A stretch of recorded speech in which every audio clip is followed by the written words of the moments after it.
এক ব্যক্তিনির্ভর একটি নাম সর্বস্ব বেসরকারি সংস্থা people's association for social advancement, সংক্ষেপে পাশা।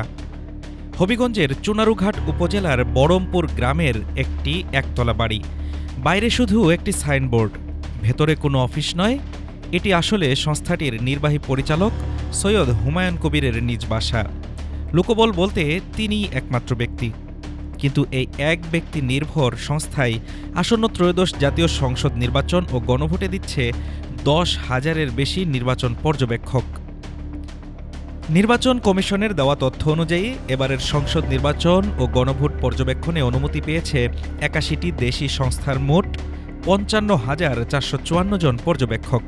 এর মধ্যে শুধু পাশারই রয়েছে 10,559 জন, যা মোট দেশি পর্যবেক্ষকের প্রায় 19%। সংখ্যার দিক থেকে পাশাই সবচেয়ে এগিয়ে।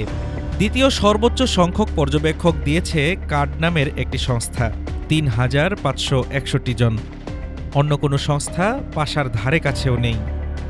অনুসন্ধানে দেখা গেছে পাশার নিজস্ব কোনো কর্মী নেই কোনো চলমান প্রকল্প।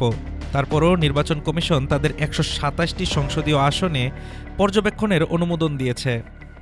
পাশার নির্বাহী পরিচালকের দাবি, তারা 119টি আসনে 10,792 জন পর্যবেক্ষক নিয়োগ দেবে। বরমপুর গ্রামে গিয়ে দেখা যায় পাশার তথাকথিত কার্যালয়ের গেটে তালা ঝুলছে। প্রতিবেশীরা জানিয়েছেন এটি মূলত হুমায়ুন কবিরের পারিবারিক বাসা। এখানে কোনো নিয়মিত অফিস কার্যক্রম হয় না।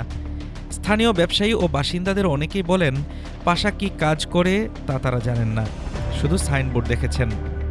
সমাজসেবা অধিদপ্তরের তথ্য বলছে পাশা 1993 সালে স্বেচ্ছাসেবী সংগঠন হিসেবে নিবন্ধিত হয়। তবে নিবন্ধনের পর থেকে কার্যকরী কমিটি অনুমোদনের জন্য তারা আর কোনো আবেদন করেনি। এনজিও ব্যুরোর অনুমোদনে নেই এই সংস্থার। স্থানীয়ভাবে পাশাকে ঘিরে আছে নানা বিতর্ক। অতীতে নারীদের চাকরি দেওয়ার নামে অভিযোগ ওঠে, একাধিক জায়গা থেকে অফিস সরাতে হয়। এমনকি আগে নির্বাচনে পর্যবেক্ষক কার্ড বিক্রির অভিযোগও রয়েছে।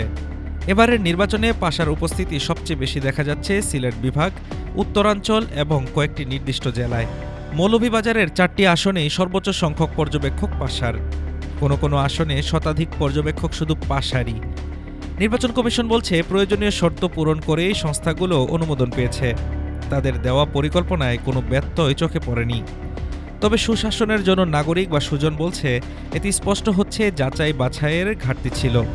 ইসি কিভাবে কোন বিবেচনায় এমন সংস্থাকে এত বড় দায়িত্ব দিল তা বোধগম্য নয়। এক ব্যক্তি নির্ভর একটি সাইনবোর্ড সর্বস্ব সংস্থার হাতে যদি 10,000-এর বেশি পর্যবেক্ষকের দায়িত্ব থাকে, তাহলে প্রশ্ন থেকেই যায় এই পর্যবেক্ষণ আসলে কাকে দেখানোর জন্য আর কাদেরই দেখানোর জন্য। Desk report, Dhaka today.